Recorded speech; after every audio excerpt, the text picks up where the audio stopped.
कठोर हे सखी। लिखी चिट्ठियों ने भेजे दिल की बतिए सखी।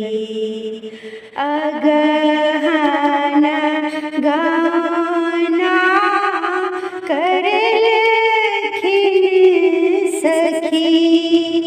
सखी है पूस चलल पर देश हे सखी।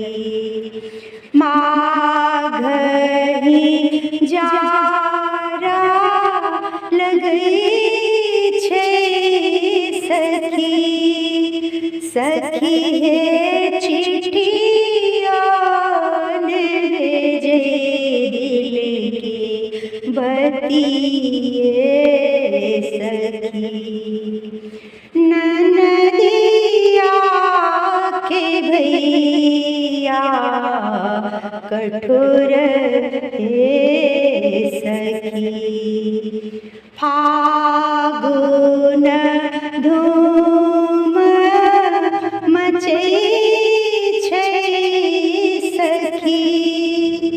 सखी हे चैत में बाट तकली सखी।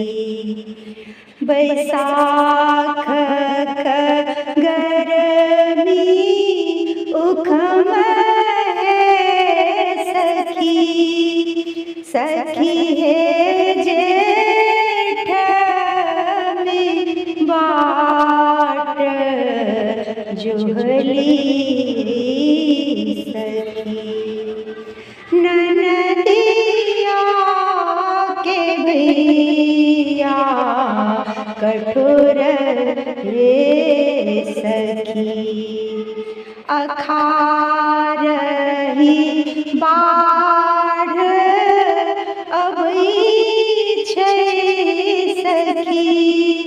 सखी हे सावन झूला लगई छै सखी। सब सखी पावन पूजन कई सखी।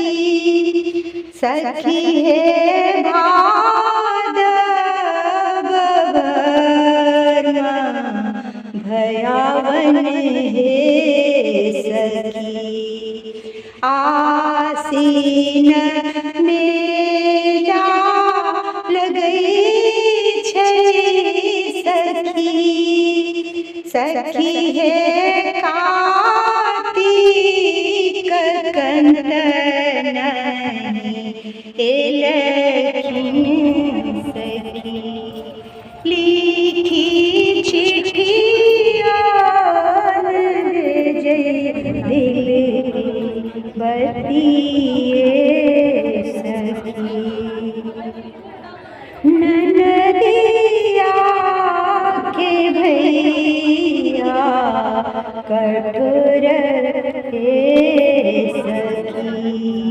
लिखी चिट्ठियों ने भेजे दिल की बतिए